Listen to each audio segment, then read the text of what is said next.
Welcome to you all. Congrats to you all. These are our finalists, and we do have Robbie here, who was our big winner for our first ever.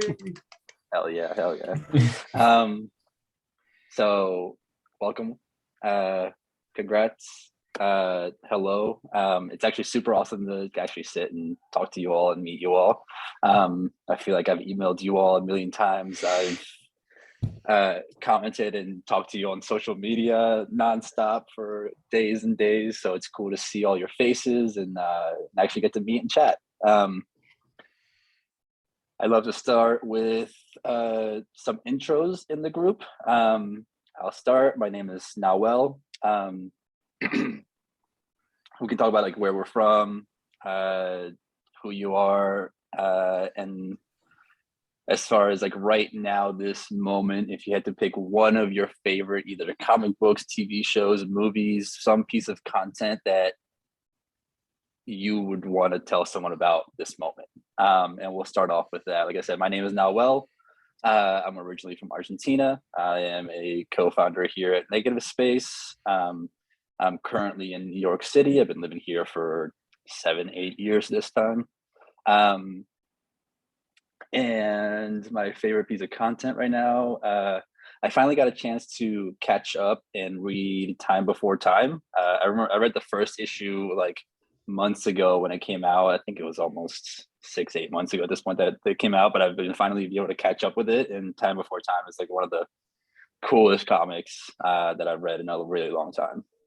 And in my lineup here on the screen, I got Sean next up. Hey, what's up? My name's Sean Murphy. I come from Billings, Montana, which a lot of people don't know unless they've happened to have driven through it. In fact, Kelly and I draw a lot of our inspiration for the story world that we built based on our hometown. And I've known Kelly since 3rd grade. He's been my best friend since 3rd grade. And about 5 years ago, we were like, we're adults, we can do whatever we want. So you want to write a comic? Yeah. And that was the start of that writer's journey. And as far as something that I would blast out to check out is 4 Kids Walk Into a Bank by Tyler Boss and Matthew Rosenberg. It's fantastic. It's honestly like one of the best uses of the medium I've read. It's fairly short, but it's gorgeous. It's really well done. Nice. And that's me. Welcome, Sean. Good to have you. And then your co-writer Kelly is next on my screen. Yeah. Hey everybody. My name's Kelly LaCroix. Grew up in the same city that Sean did, Billings, Montana. I'm fond of telling everyone that it's the largest city of its size that is as isolated as it is in the contiguous 48. Not much to do there. So when we were young, we spent a lot of time reading comics. Sean and I are both living in Portland, Oregon currently. Preceding this project, we actually wrote like I believe it's a 12-issue series. And then because it was the first thing we ever did, we decided to step it back and throw out a single issue. And that's sort of introducing our story world. And that's what we submitted this time around. What else? I guess the only other thing I'm going to throw out is that I'm currently in charge of a toddler and my wife is not home yet. So you're going to see me looking off to the side a lot and trying to make sure everything's cool. Gotta keep them safe. Dad. Yeah. Oh, and then rather than favorite piece of media, I'll just throw out that I think Jeff Lemire might be my favorite current writer. Yeah.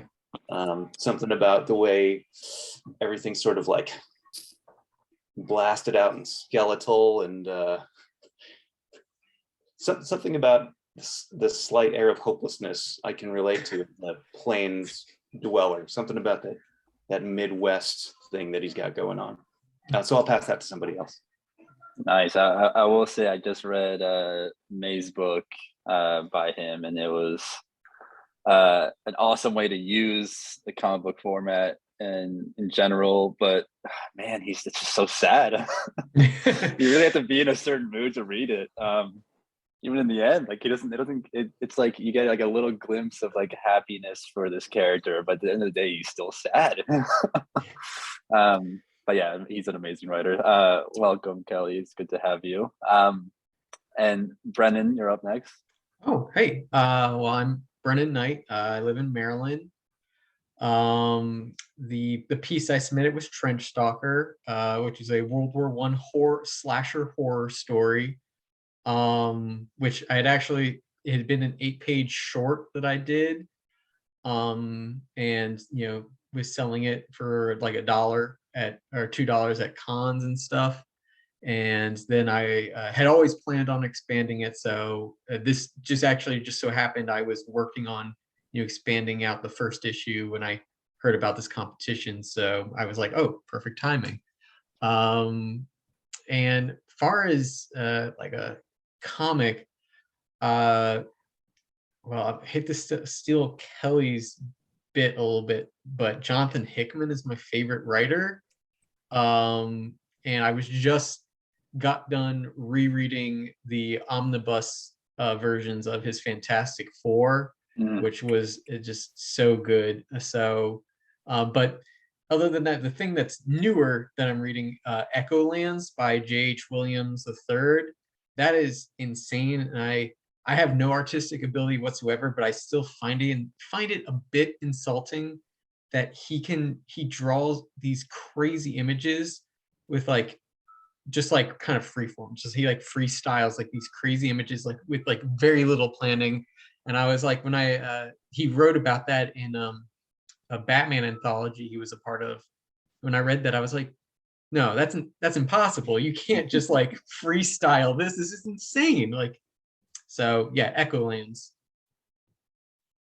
That's awesome. I remember when quarantine started, when COVID first started, I did go back to reread all of Hickman's Fantastic Four and that entire run that went into like the Avengers and Time Runs Out and all that. And it's just, oh my God, it's always so great. Yeah, no, right there with you. Well, welcome, Brennan. Thanks for being here. I got Omar next on my screen.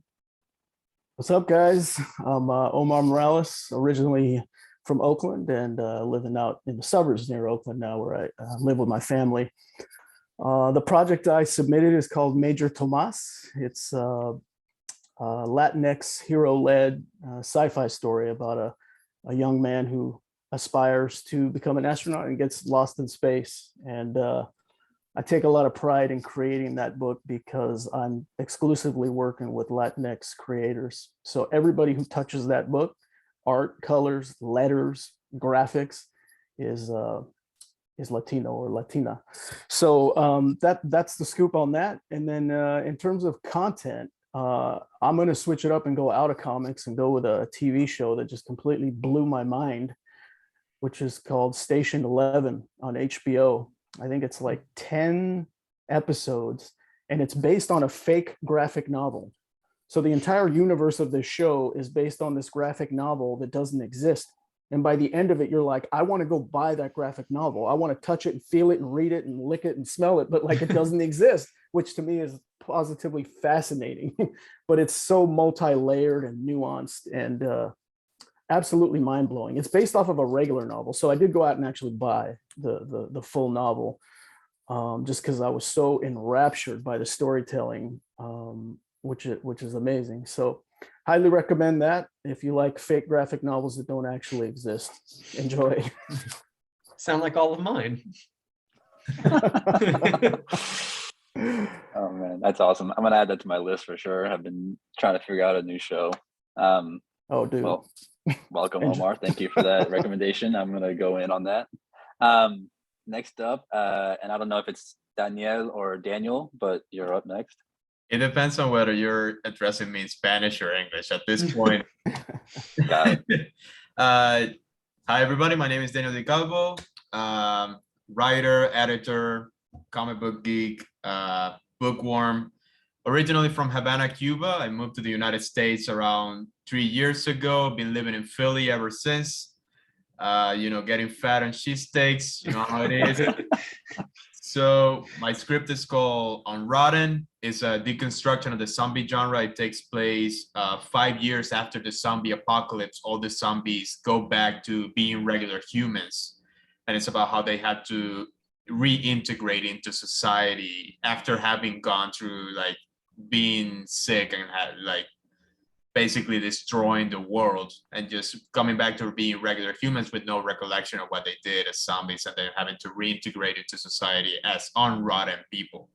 So it's kind of, it definitely inspired by Jeff Lemire. Like I actually love Jeff Lemire. Like he's one of my favorite writers ever.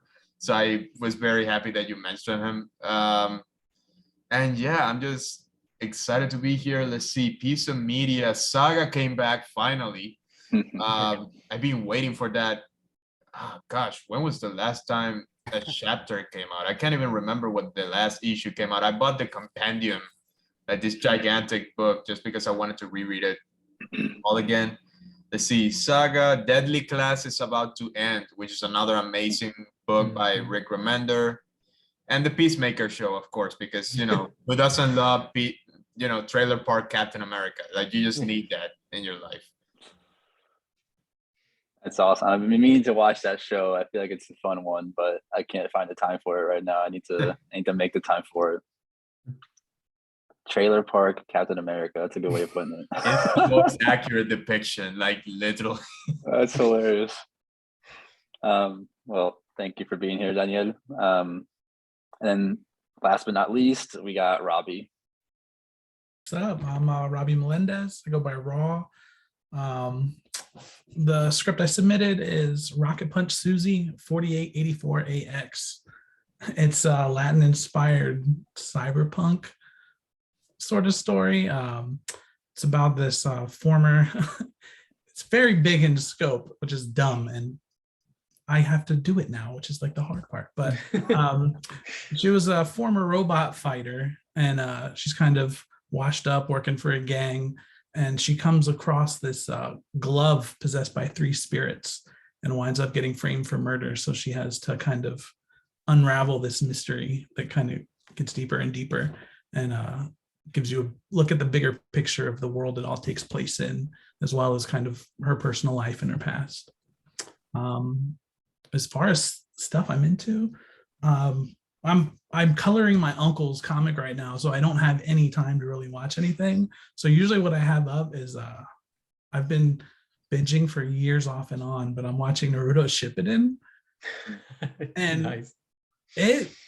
I don't think I've ever like choked up so much at a freaking anime, man. Like they just have this way of like going from the dumbest, goofiest thing to like, this is what it means to get old and pass on wisdom to like the young generation. And I'm just like, what are you doing to me right now? I don't know. I'm liking it. So that's me. Awesome. Welcome and congrats to you, Robbie, as our first ever winner. Thank you. Hell yeah. I will say a handful of you kind of mentioned your projects. That's what I was gonna ask next. So I'll kind of open it up to Sean and Kelly to talk about their projects, just because they didn't say too much about it during their intro. Whoever wants to jump in. For it, Sean. So Kelly and I wrote Everyday Magus to submit. And Everyday Magus is actually derived from a single supporting character in our other series, a 12-part series that we have already written. And we decided to take one of those characters and expand his world, and have successfully then it's just pushed the boundaries of that story universe, infinitely. It's a story about a supernatural corporation that enslaves recently deceased souls and then sells them off to as test subjects to the magical elite, or temp help. And Everyday Magus is the name of the temp agency that this company owns. And our main character Chalk has to find a way to break himself and his friend Cyanea out. Is that pretty much the highlights, Kelly? So I got an excited boy running around. I guess the only thing I'd add to that is that it's a comedy heist format. And what we tried to do is incorporate a bunch of the worst jobs we've ever had into this temp agency. So he's kind of being shuffled around to all these different positions and screwing everything up horribly. But then we find out that he's actually trying to do that on purpose because he has some larger goal. I go back on mute. I think that's it. I was excited to hear how you all would summarize your story. It's so big. There's so much happening in your script. I really enjoyed reading it. We kind of decided to go with the heist genre for this issue because it's the best way to tell a little bit about each part of this story universe because it's huge, and we cross time and dimensions, the afterlife, Earth 1, and then secondary Earths, and so on and so forth. It's such that, you know, as far as establishing this story universe, because this character also exists in our other series, we want to be able to explain that this is just a massive story world. And that gives us the real estate to say, you know, here's a slice of this where they're at a dragon fertilization repopulation project, and they dialed the shrink ray the wrong way. And, you know, there's all this other like little things, so you can see little pieces of it. And the really cool part about telling stories that way is then you start to fall in love with very minor supporting characters, and then you build biographies and cultures and worlds around them. And suddenly you have other places that you can start building stories from. It just keeps going and going and going. Which really has been a lot of fun working on this. That's awesome. And then I'll also kind of open it up for Brennan. I know you kind of did a quick mention of your project, but you didn't say much about what it was about. You kind of just threw a title out there. So if you want to talk a little bit about it. Yeah, absolutely. So yeah, the like I said, it was Trench Stalker. You know, it was the original 8-page story was a young German soldier's account of encountering the Trench Stalker one night before a charge. And, you know, the Trench Stalker comes in like just out of the mists of the battlefield, jumps in, does a bunch of killing, and then just leaves. And he spares this one kid. And then, you know, the story then transitions to these two American, one's a doctor and one's a student assistant, who they're coming to Germany to investigate these rumors of the Trench Stalker's return. But the Germany they're coming back to, that they're coming to, is Nazi Germany, and they're afraid that the Trench Stalker, just going around killing Germans, whatnot, is going to spark something much bigger. So originally when I came up with this, the 8-page story was just based on like me wanting to experiment, because I wanted to just do something that was just pure narration. Very little dialogue, just like situational dialogue, just someone like shouting something. So yeah, from there, like I knew kind of what I wanted to do, but didn't know for sure. So this was, this whole issue was very, very fresh, what I wanted to do with the whole story. And, as I was writing it, I was, learning basically every time. I'm sure we all experience, every time you write, by the time you start page 1 and by the time you get to page 20 or something, you're like, oh man, I know how to write better somehow than I did 19 pages ago. And then you're like, Yep. well, I gotta go back and apply those. And then you just keep it like, oh well, I could try this trick, I could present things this way.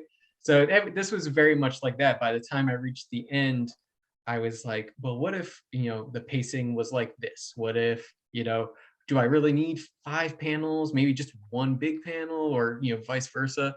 So but yeah, this was it's a horror story, but for me, it's just like any project, it's about discovering in your talent and whatnot.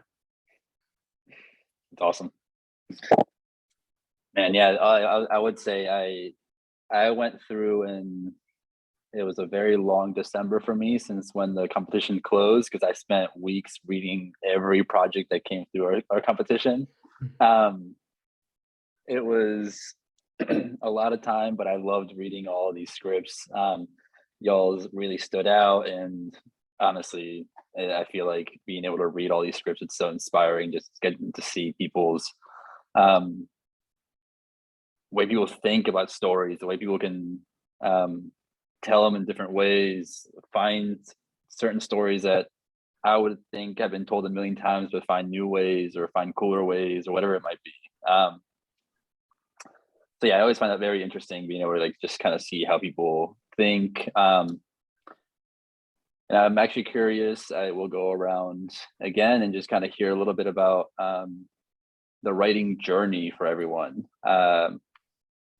From whether it started a year ago when you started realizing how to write comics, or if it was 10 years ago when you started writing comics. I'd love to know, or even if there was other kind of writing that you've done before comics. I just would love to know where the love of storytelling and writing came from. You can tell us a little bit about that, and we'll kind of go in the reverse order this time. So we'll start with Robbie. Yeah, I've been in the comics and making them since the first grade. Moved around a lot, and every school I went to, kindergarten, elementary school, the biggest part of the day was recess. Like, you wait for that bell to ring so you could go play outside. And I moved to Pennsylvania from Florida, and recess came, and there's a group of kids would not go outside. And I was like, are they like sick? Are they in trouble? And I noticed every day at recess they stayed in, and I was like, what are you guys doing? Like, oh, the teacher let us have a comic book club. What's a comic book? Let me see. And they pulled out, this was probably like 90, 91 X-Men at the time. And they were like, this is Wolverine, he has claws. This is Cyclops, he can shoot lasers out of his eyes. And I was like, what? And they would draw them. They would like come up with their own characters. And a lot of it was just kids like ripping off poses straight from the comics, but put them in our own stories. And I've been obsessed ever since. But it was always just kind of a casual thing, like a hobby. I collected pretty much elementary through middle school, and then high school took a little break, and then picked it up again in college. And that's kind of when I started really paying attention to like names of writers, names of artists, and I was like, I think I can do this maybe. But I always had kept it like over here as a hobby sort of thing, and never really stuck with it or finished any one thing. I'd started a lot of projects, never finished them, mainly because I got in my head and was like, this isn't good. Nobody's going to want to read this thing. But then I kind of just got out of my head and was like, maybe, I don't know, I just got to finish one. And then if it sucks, I just fix it. So in between that span of time somewhere, I got into marketing. So I kind of had this mindset of like a video editor, which is something I did a lot. Like, I can take a crappy video and make it kind of okay. Maybe I can do that with my writing. So I kind of started doing that. And I ran a pretty okay-ish blog for a while called albotus.com. This was like back in the Tumblr days. I was like Tumblr famous, whatever that meant. So like companies would fly me around to do things and give me free stuff to blog about. So I met a lot of really cool people through that. It was like nerd lifestyle stuff. And I met this guy, and he wound up years later, paying me to help him with some project development pitches and like screenwriting stuff. So I was like, okay, like somebody wants to give me money to do this, I should do it for myself. And then that's kind of when I took the jump last year and started really pursuing it a lot more seriously. And then I entered my first contest and won somehow. Still doesn't make sense, but hey, it's the dream. Yeah, I mean, I've read the script. It definitely makes sense. It's whether it's the first one or not, it's when you can take something that you love and kind of like figure out how to do it yourself. And it doesn't matter if it's the first or the 10th. It's you've been around comics forever, so it makes sense. Yeah, and I will say I've been trying to be a student, so I read a lot about the process of writing. I've done all the masterclass programs on writing. It's something I just had to invest in myself in once I was at like a good financial spot to do that. 4 or 5 years ago, not the case. That's awesome. How about you, Daniel? A little bit about your writer's journey. So thanks. So growing up in Cuba, like we didn't have that many American comics, but what we would get would be like, there was this thing called the International Book Fair that would happen once a year, and people would donate books and resell them at lower prices there. And what there would be every year was a bunch of Argentinian and Mexican editions of Marvel and DC comics. So I would buy like these random ass comics like X-Men or like a random Avengers, and it was always old school. So I grew up on 80s and 90s. I was reading like Death of Superman. Like I didn't even know Superman died, but somehow because of the context of the comic book, I could tell like at some point he died and came back to life. He's a clone now, maybe.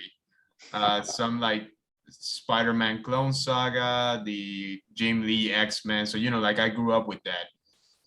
And I decided very early on that I wanted to be a writer. So I started writing at age 9. I wrote short stories. And I published a couple stuff within the Cuban press system. Published my first short story in an anthology when I was 14, I believe, in a sci-fi anthology. And then when I turned 18, as soon as I could, I moved out to the States to pursue like a new life, to pursue my dream of being a writer. And within like a month of moving here, I got my first job as editor at Concrete Comics. And then I became editor-in-chief of Concrete Comics in January 2020. I did that until January 2022, this year, until this January. I moved on to pursue a lot of other different projects, with freelance. I'm editing stuff for Ariel Medel, who is the artist of Evil Ernie right now for Dynamite. Editing stuff for Solai Fall, who is a very popular manga artist for Saturday AM. And, I'm pursuing my own stuff. Like I got a Kickstarter out right now. Well, it's live for the next 3 days. Stenok God of Fire, which is an Aztec mythology superhero book. It's been doing very well. It's been getting a lot of good reviews, a lot of critically acclaimed. So yeah, just pursuing comics, writing a bunch of scripts, and lucky enough to be in this very, very, very special group of people who finalized and winner. And like everybody, it's honestly a pleasure. It's been a journey. I've been, moved to the States when I was 18, and I'm 22. I'm gonna be 23 in April. So 3 years, around 3-4 years, around that. Yeah. So yeah, I'm just getting started, and I'm getting there. Every day I get a little closer to where I want to be, which is at the top. So that's always the goal. Oh yeah, that's awesome. I love that you were getting Argentinian Marvel comics. That's what, obviously I grew up in Argentina, so I would literally just walk to the corners and get the newsstands, and I would like pick up the X-Men, and I just always find it hilarious that I was reading X-Men in Spanish, and I used to be like so into, I was like a kid that was like, Gambit's the coolest, and I would just like try to throw cards.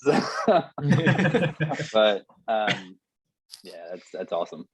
And yeah, congrats for getting here. And if you move to the States and you're making it happen, so that's good shit. Yeah, I appreciate that, man. How about you, Omar? Tell us about yourself. Man, my writer's journey is long. And like a couple of times I think I veered off the path, but no matter what, I always found myself back on the path. Like it just is who you are, Mm-hmm.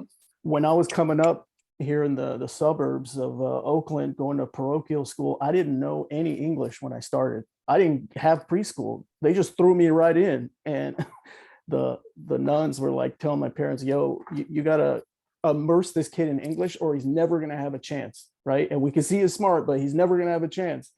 So they sat me in front of the TV and put reruns on because they knew I love superheroes. Here's Linda Carter Wonder Woman. Here's 1966 Batman. Here's 1967 Spider-Man, because all that was, 20-year-old reruns that were available after school.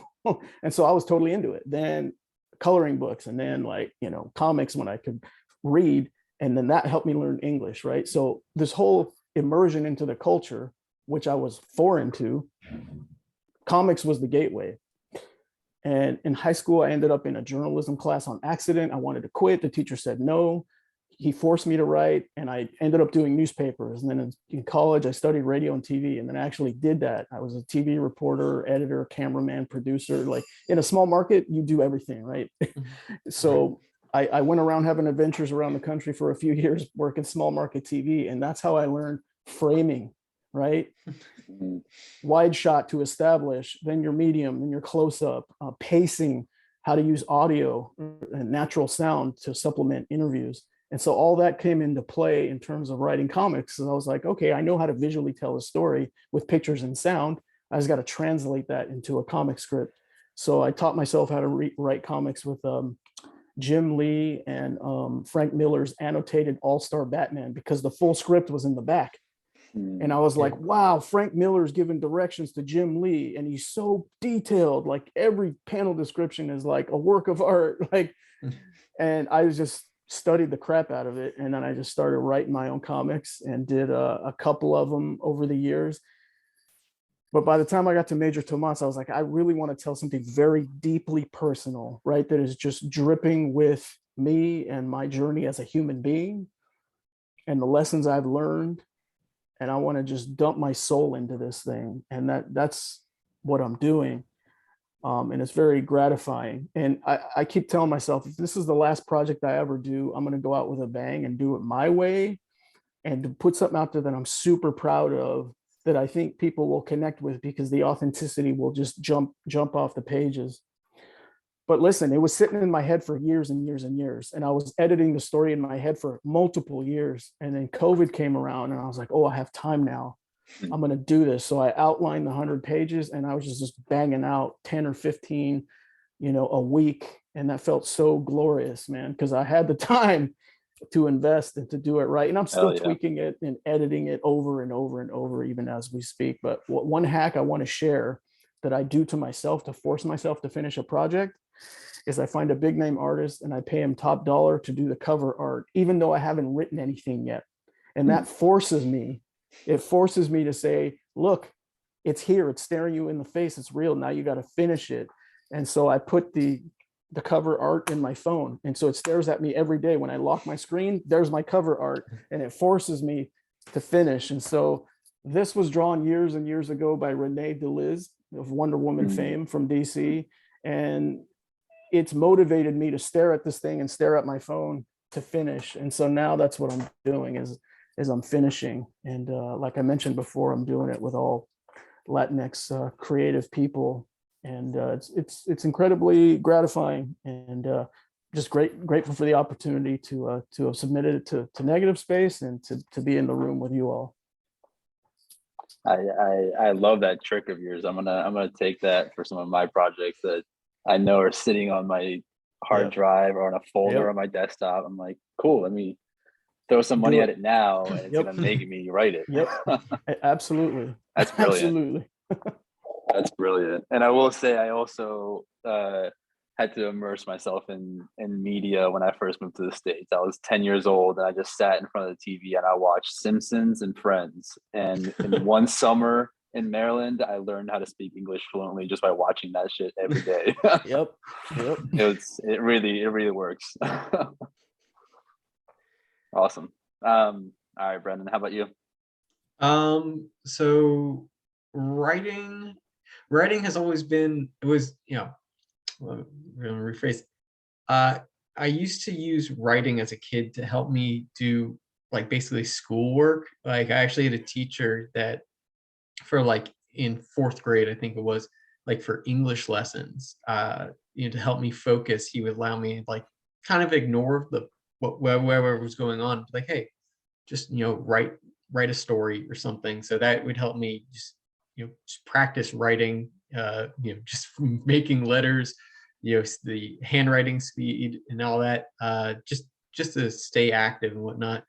But it had been a hobby for years and years. And then towards 2013, 2014, I wrote a fantasy novel. And then once that was done, was available for purchase. I was like, all right, comic books, because let's do comics, because I had been interested in doing a comic book, writing one, because when it's the same thing like as Omar, I had a copy of Arkham, A Serious House on a Serious Earth by Grant Morrison. It was the special edition, so it had the script in the back. And just seeing it was just seeing like the bones of it. You're like, oh wait, I can't draw, but I can definitely do this thing here. And then it's all formatted too. So you're like, okay, so this is how they communicate this stuff. Awesome. So, so as soon as I was done the novel, I did a 4-issue comic book series, and self-published that as well. Sold it at conventions.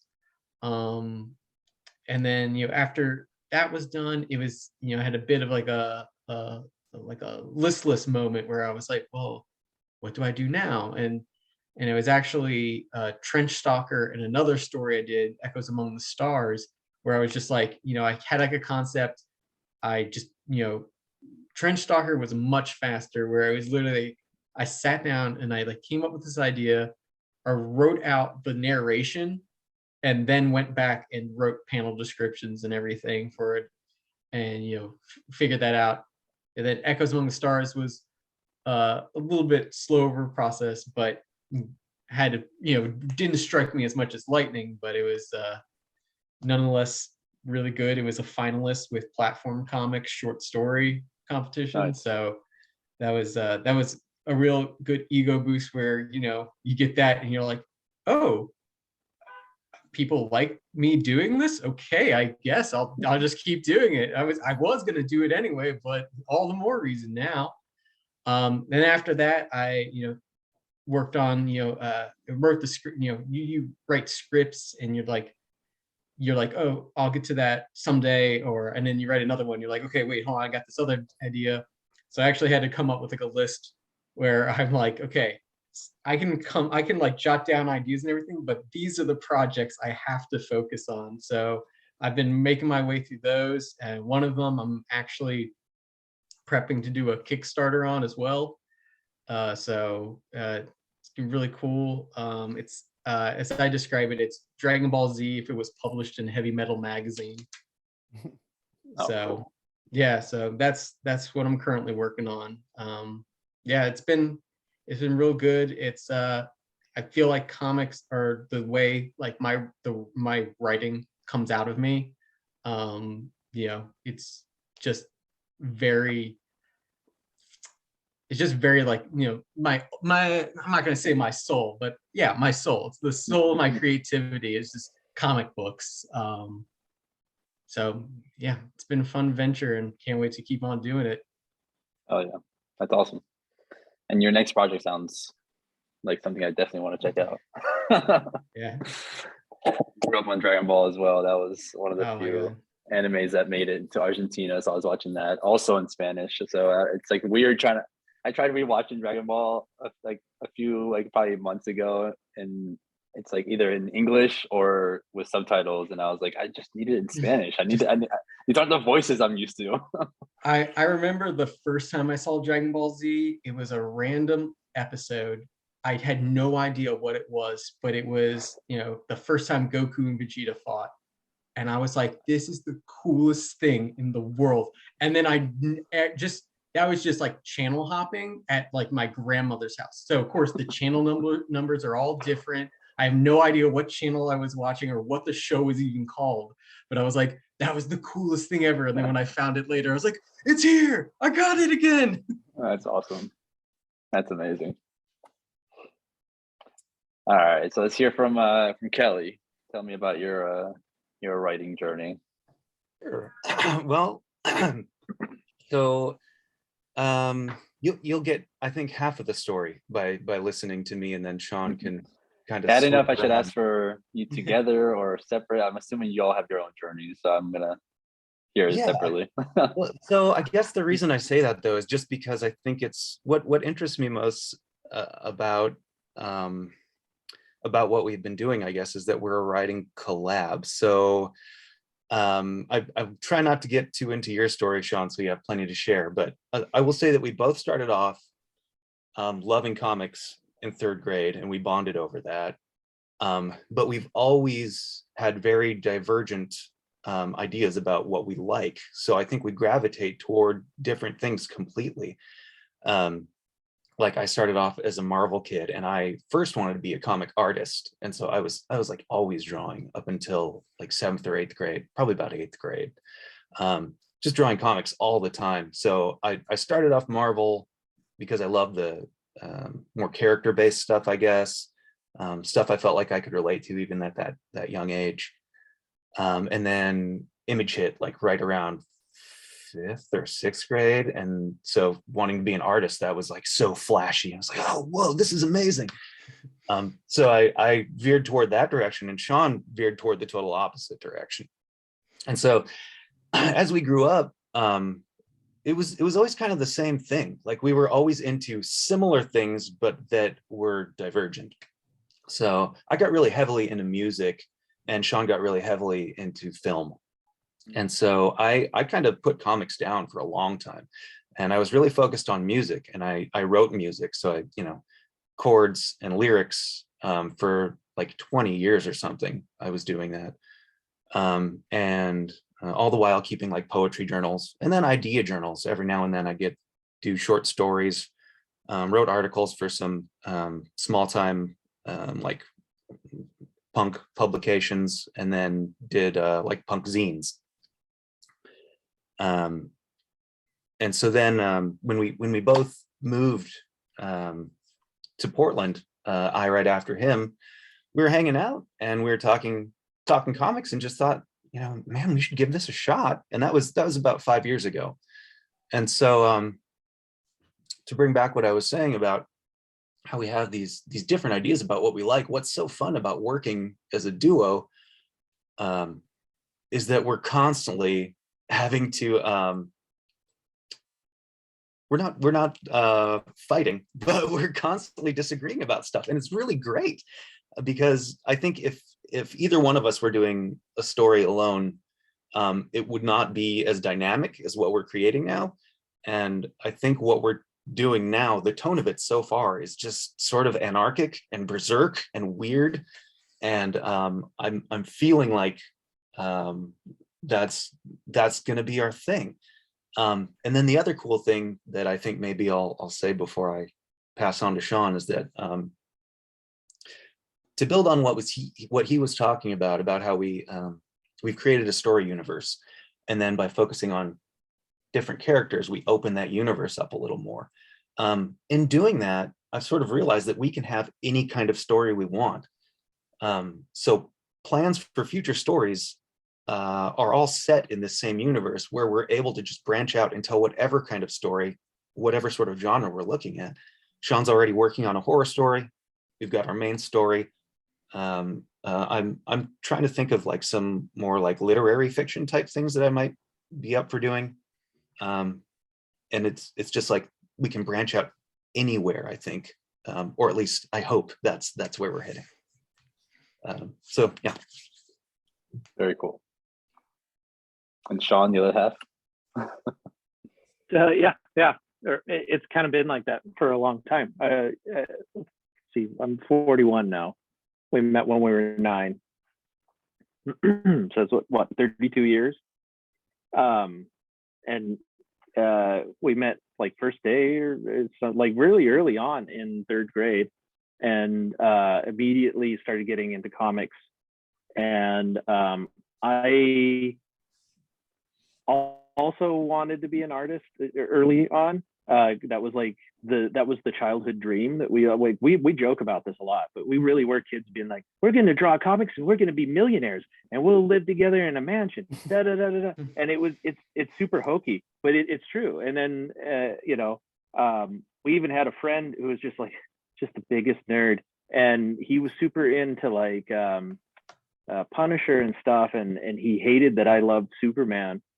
And so, to show him that Superman could be cool, I tried writing the Superman 5 movie script. Bearing in mind, this is like 4th grade. So the Ninja Turtles were also in it. Nice. And it made no sense and it was terrible, but that's okay. And that's actually like my writer's journey until I was, here in Portland, more or less. Like, just doesn't make sense and it's really terrible. And, but over the years, I really kept my love of comics. I worked for, since 2004 in film and TV, and I just got my ass kicked daily. I think I went to the emergency room like 6 times. Was in an actual gunfight. I wasn't shooting, but there was like a gunfight on set. That was insane. Kelly and I got chased out of a biker bar once. Like, all kinds of crazy shit had happened. And after a while, I was just like, there's a lot of really great stories. And I kept thinking about it as if it were a comic book. And so Kelly moved to Portland and we were just hanging out. And I was like, why don't we just try writing a comic? And so we just started doing it. And all this stuff started coming out. We started like pulling from where we'd been, where we like the shared experiences we'd had that we had looked at in very different ways. And that created this like very real, very strange story world. Like, the best story worlds are always those that kind of have a parody with reality, but they change something, right? It's like that book Spike Mike, Slackers and Dykes, right? Like the genres of cinema, like that they take something just mundane and they make it a little bit strange, and that kind of cognitive dissonance makes people really invest in that narrative world. And so we started like working with our hometown. And so we have just like this massive thing where we've gone into the afterlife and there's alien civilization, all kinds of stuff. It's really been great. But, it all comes down to, we were just kids reading comics, and then we kind of like did our own things, but we still talked comics, still loved comics. But we loved very different stuff. I was reading like Swamp Thing and Hellblazer and Ghost Rider and Doctor Strange, and like I was the only friend in our group that liked these things, because everybody else was just all X-Men, Punisher, Spider-Man. I mean, Spider-Man was great, but just like not my stuff. And then we've kind of found a way to make that work, where we have different perspectives on things and we find a third option, and it just clicks every single time. It's been a lot of fun, and I feel like I'm cartwheeling off the subject. A little bit of that. I'm enjoying it. I'm enjoying the journey, though. I'm enjoying it. Oh man, that's awesome. I love hearing everyone's story. I love hearing where everyone has come from and how they got here. I wish we had a little bit more time. I kind of wanted to talk a little bit about where everyone is hoping to go next. Does anyone need to get off at 8:30 or I mean, in 5 minutes? I don't know if it's 8:30 for everyone. I think it's different for a few of you, but should we throw in one more question? Yeah, sure. I can do it. Good. Cool. So now that we've talked about the past, we talked about the present, let's see what the future holds for everyone. I'd love to hear kind of like what you hope to have next, whether it's taking some of these stories and pitching them to publishers, whether it's starting a new story or a new comic or a new project in general, if it's whatever it might be. Like, what is let's put it this way, like, what do you hope 2022 looks like for you, and then what's next for you all down the line, and then we'll go back the other way in my screen because y'all can see it, right? And we'll start with Sean. So Kelly and I are going to be launching a Kickstarter this year for Everyday Vegas, and we're hoping that I mean, obviously we're hoping that that gets funded, but then we want to be able to use that kind of inertia to then pitch our main series 406, which is it's 12 issues, so it's kind of a lot to approach somebody as like a complete unknown and say, hey, publish this.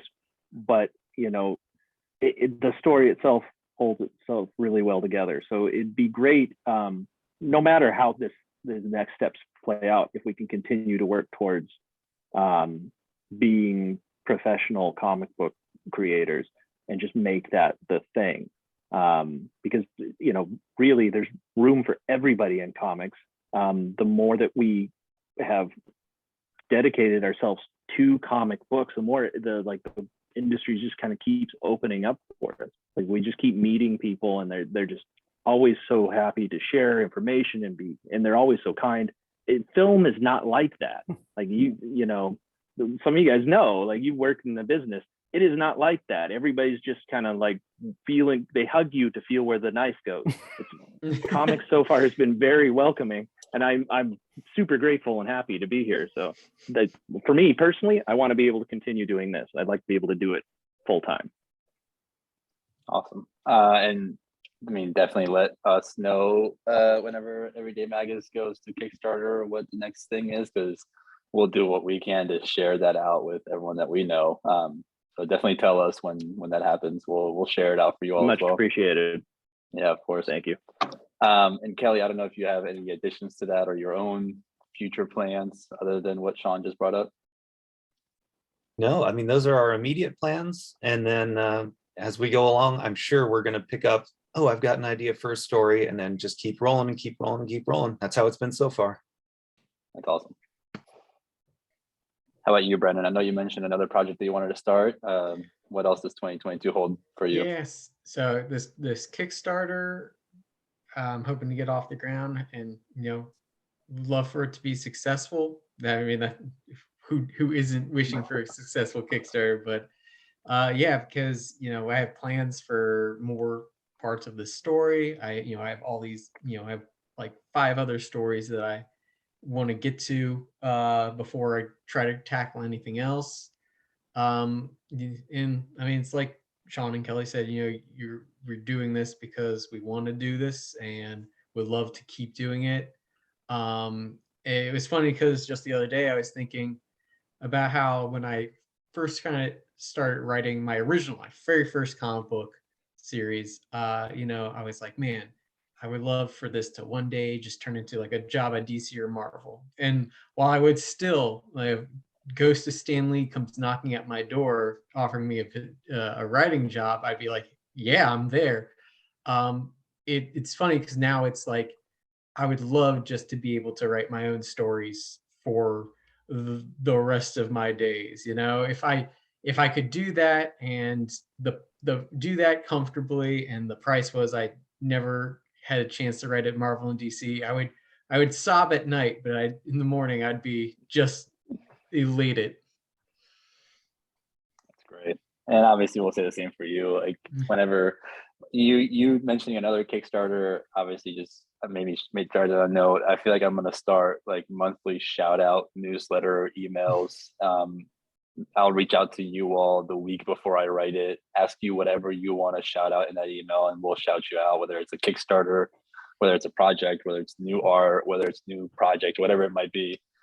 I just wrote that down. I'm gonna start that up in the next month so that we can take this group and then whoever ends up being our next finalist and winner, and we can just keep building on monthly shout outs. So anyone that's got a Kickstarter coming up, whatever it is, you'll be the first on our monthly shout out newsletter. How about you, Omar? What's next for you? Well, I've got like 30 pages in the can already. So Act 1 is complete. It's fully inked and colored. So I still have 80 pages left to go, but the guy I'm working with now is cranking out the pages. So I'm going to be deep in production for the rest of the year. and I'm thinking by the end of this year, I should know what publisher I'm going to be working with. And, I'm going to be selective in where I pitch it, because I've had some experiences with publishers. I've got a few under my belt now, and the experiences have been a little bit uneven, in terms of what I'm looking for in a partner, right? A true partner. I can't emphasize that enough. It has to be a partnership. And if I have to do it myself, I will. I've done it before. It's just there's so much drama and noise around Kickstarter right now that I hope it dies down by the end of the year, so that I can comfortably say, okay, I'm going to do this, and there's not going to be like a million people backlashing at me for choosing Kickstarter. And the Indiegogo people too have been after me, like, hey, as soon as you finish your Kickstarter, come with us. And who knows, maybe I might try that. And then there's Zoop out there now too, and probably by the end of this year, there's going to be 6 different comics crowdfunding websites available as alternatives to Kickstarter. But I think I've got enough momentum and enough interest now where I think it'll land with a publisher, but you never know. And so I'm just going to be looking forward to the journey of discovery and trying to savor that, and really trying to find the right people to work with. And much like Brennan, like I don't have any aspirations of working for Marvel or DC, right? That's not kind of really where it's at anymore. It's more about creator owned, right? And finding a good publisher that's going to get behind it, that's going to help you put your vision out into the world that you wholly own and can control. That really is like the hot spice right now in comics. And so after that, I've got a little fan fiction that I've been brewing up about a franchise that I love with all my heart, and I cannot wait to put it out into the world for free. I've done others before. I did a Star Wars Mandalorian fan fiction that's free on my website. Danielle has read it. So I'll be announcing that at some point. It's on the back burner, but God, I love doing fan fictions because I'm not asking permission. I'm not making money off of it. It's free. And then I love to get the fan reaction, right? Because the hardcore fans that really love Star Wars, they really dug the Mandalorian thing, because I wound up all the cartoons, all the comics, all the movies, and put a little bit of everything into this one very cohesive thing that's like 12 pages long. Very gratifying. So I highly recommend fan fictions if you have the time. That's awesome. And I feel you on finding the right partner, especially when you have a project like yours that you actually like really care about and connect with, and it's a baby and it's a story that you really need to hold dear. It's finding the right partner to publish it with you is big. Yeah, I wish you the best of luck with that. Thank you. And yeah, whenever you have that next fan fiction, let us know. I'd love to check it out. And if you want to like throw a link in the chat for your Mandalorian one, just because I kind of want to check that out. Okay. It's theforcemedia.com. That's my website. Cool. So at the very top, like there's like navigation links. I have a dedicated navigation link. It says Mando PDF or something like that. Oh, awesome. Yeah. And you can download it as a PDF, or you can just read it on the screen, share it around. It's free. It's got a big disclaimer in the back that this belongs to Disney and Lucasfilm. So please share it around. Hell yeah. I'll read it this weekend. I'm looking forward to it. Still only 12 pages. Bathroom break. All right, Daniel, what about you? You have a Kickstarter out right now. What's next? So the 10 Kickstarter is gonna be over in like 3 days. Then I'm gonna be publishing it to Concrete Comics. I might or might not publish the rest of the volume this year or next year. Depends on how things go with crowdfunding and the publisher and everything. You know how it is. Doing a lot of editing work for a lot of people. Probably gonna be opening a Patreon and a Substack newsletter soon. The Patreon is going to be me offering editing services for people. So that's gonna be real cool. I'm really looking forward to that. Writing, I got over 20 projects live at any given time at different stages of development. Like I'm either writing a pitch Bible or having meetings with people, or I got a couple screenplays going on. I'm doing a comic book script for hire now for a horror fantasy graphic novel. So that's very exciting. And yeah, just developing my own projects and, you're staying active, man. You just probably like by the end of the year, my goal is to have enough work that I'm able to go to a manager and say, hey, I literally manager and say, hey, here I am. You want me. I know you want me. Hey. So basically, I just want to do that. I want to get to the point in which I become undeniable. Like I can show up anywhere at anybody's doorstep and go, hey, I got this project, and they can't deny it because I got a good track record. So I'm gonna be publishing a lot of stuff in anthologies, short stories, fiction. I got a novel going on.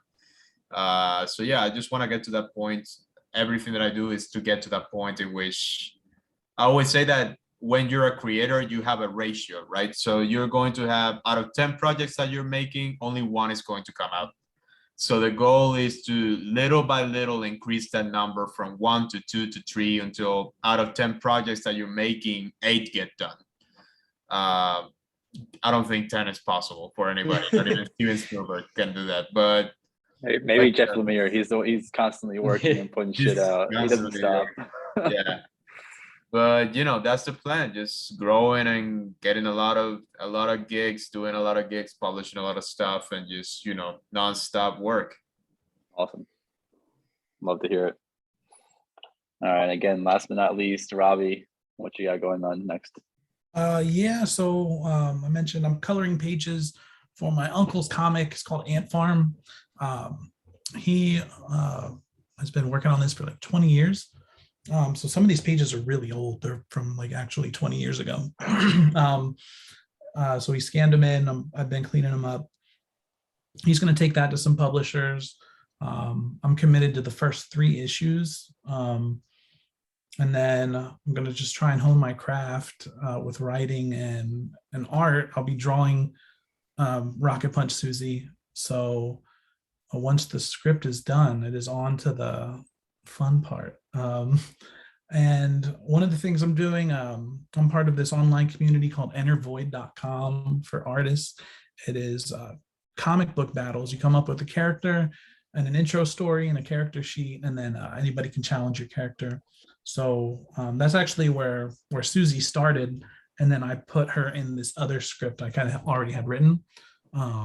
But I'm using that to kind of get my art speed up. I did a 4-page 7-day challenge in December, and I actually won that, which I didn't think would happen. It was a Detective Kringle. It was Santa Claus as a private eye, kind of hard-boiled detective dude, 4-page story. And then I'm launching a Kickstarter with my uncle for a comic battle we did with 2 of our characters, and working on a animated project I'm hoping to pitch to some studios at some point this year. Amazing. I love hearing how busy people are. It makes me stay busy and keep busy. So keep it up. I'll try to keep up with you all. Awesome. I want to thank you all for being here. We're gonna cut it now. Thank you, my man. Thank you. Yeah, of course. Again, I'll say it. It makes us super happy and humbled and all that you all even submitted to our competition. We wanted to start big and really show that we want to stick around, and Negative Space is going to be around for a while doing this. Yeah, we're going to keep growing. So again, thank you all for submitting. Thank you all for believing in us. Congrats to you all. Like I said, we're going to definitely start this monthly shout outs newsletter. So you all have my email. Send me whatever you got going on, and I'll include it in there when we can. And of course, we'll always say it, us as Negative Space, we'll be around for a while. So anything that you need in your journey, any questions that you have, any connections you might think we'll be able to help with, anything in the future, we're here for you. You're our first group to come through. We're super happy and proud and honored and all of that stuff of you all. So we're gonna always be here for you all. So don't hesitate to reach out. And you know, if there's anything you need from us, I'm sure we'd be happy to help you back out, and you know, Absolutely. Absolutely. in any way, Hell shape, yeah. or form. Something small, something big. You know, Yeah. it's all good. It goes both Hey. ways. If y'all Appreciate you all. want to do a negative space anthology or something like that, listen, Oh, that'd be cool. I That'd be can see cool. that. I can see Well, that I like the being a sound of that. submission on Kickstarter though. I like the sound of that. I like the sound of that. Yeah. I'm Yeah, at- I mean, this all talks to what I think Sean mentioned earlier about how much of a community the comic book creating community is. It is insane. It's like, I mean, we can have like this competition between us, but it's not like we're trying to take each other down. It's like Right. we're trying to be like, oh man, Robbie won. I have to pick up my game now because of how good Robbie is. And you know, and then Robbie hopefully is like, well, oh man, I hope, you know, I got to keep my game up so that way if there's another competition, you know, Sean's not taking me down, Omar's not taking me down. I've got to stay number one. So it's Or we but could make it it's- like the WWF. yeah. I mean, it's I'm like challenging you, Raw. but yeah, it's like we're competing, but like the way siblings compete, where you know after things all is said and done, we're just like, that was great, good job, we that was awesome. I can't believe how much fun we had there. Hell yeah. Love to hear that. All right, y'all. Thank you again for being here. Congrats to you all.